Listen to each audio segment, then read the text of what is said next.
There was a sense of tension in the air, a palpable feeling that something earth-shattering was about to occur.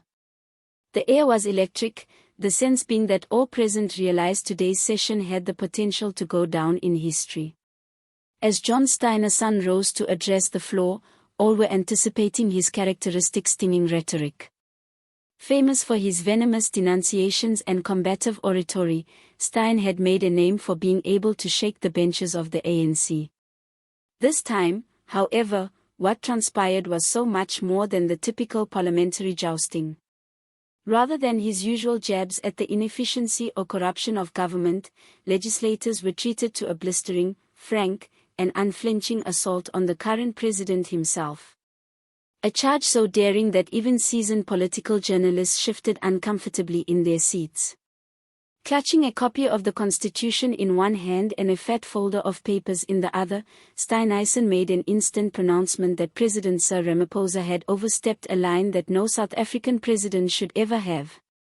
Steenhuisen accused Ramaphosa of breaking the very constitution he took an oath to defend.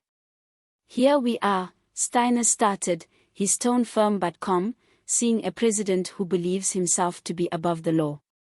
He had a pause, allowing the impact of his words to be digested before continuing.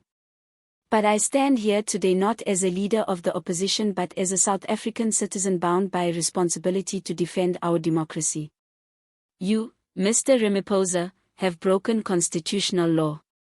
The chamber burst into flames immediately. Gasps and whispers ran in waves down the benches, interspersed with outright laughter from some of the ANC members who scoffed at the accusations as political theatre. Others yelled furiously across the aisle, their voices loud above the commotion.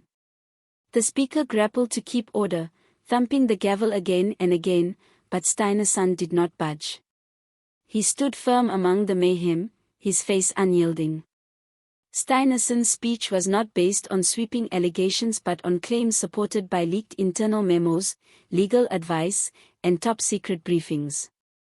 These documents, he asserted, indicated a series of executive rulings and covert activities that circumvented Parliament and eroded constitutional scrutiny. The manner in which he produced them, holding up the heavy file and wafting single pages in front of the cameras, lent credence to his assertions. The most grave of these charges revolved around Ramaphosa's role in clandestine fiscal decisions, unauthorized security actions related to the much-criticized failure scandal, and the stifling of Chapter 9 institution reports, independent institutions designed to hold the government accountable. Steenhuisen accused the president of not only withholding key information from Parliament, but also employing state machinery to advance his personal and political agenda.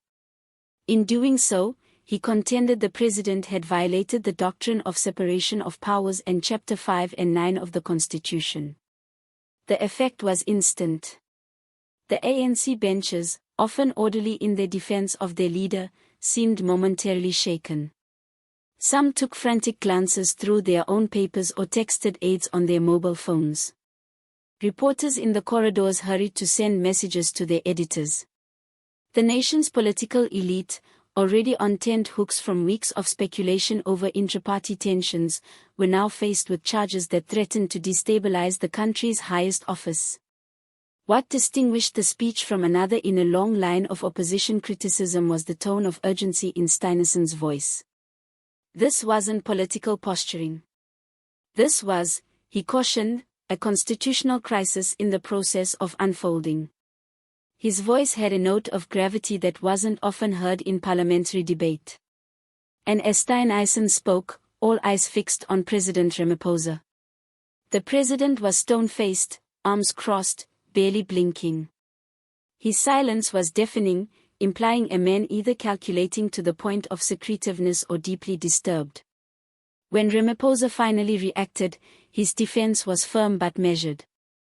He outright denied all the allegations, labeling them a desperate ploy to distract from the real work being done by this government.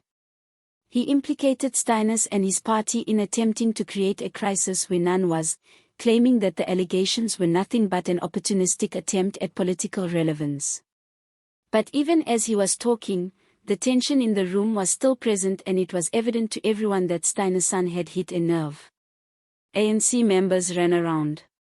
Some yelled over the opposition, trying to drown out Steenhuisen's arguments, while others whispered frantically among themselves. The speaker, tired of patience, was compelled to adjourn proceedings for 10 minutes in the hope of restoring discipline. Outside, TV cameras filmed opposition MPs confidently delivering interviews, presenting the moment as a watershed for the nation. When the session continued, Steenhuisen went all in. "This has nothing to do with the DA. This has nothing to do with party politics," he stated, his voice measured but firm. "This has everything to do with our democracy. If the president of this nation can disregard the constitution, then what is left that divides us from the authoritarian governments we struggle so desperately to leave behind?" His words resonated through the hall, weighing heavily on the supporters and critics alike. While denying any misdeed, President Ramaphosa was confronted by Steenhuisen, who promised to chase the issue aggressively. He demanded a comprehensive parliamentary investigation, one that would incorporate independent legal specialists, constitutional experts, and possibly even foreign observers to guarantee fairness. He warned that the credibility of South Africa's democratic institutions was under threat and that doing nothing would undermine trust in government. The DA, Steenhuisen said, was also set to make a motion that would have the president appear before a public inquiry on the alleged violations. The step, if it succeeded, could have Ramaphosa testify under oath, a development that would certainly ramp up political heat. More importantly, Steenhuisen suggested that legal action outside Parliament was possible. He implied that the DA was weighing whether to take matters directly to the Constitutional Court to establish clarity regarding the president's actions and whether any of them were a serious enough breach to justify removal from office. That action would be new in South Africa's contemporary democracy and would have the potential to establish a strong legal precedent. Thank you for watching today's episode. If you enjoyed this coverage and feel we should hold our leaders accountable, please subscribe, hit the notification bell, and share this video with as many people as possible. The truth has to be heard. And as always, comment below with your thoughts. Let's hear from you. Is this the beginning of the end for Ramaphosa or just a political stunt? Stay alert, stay educated, and stay awake.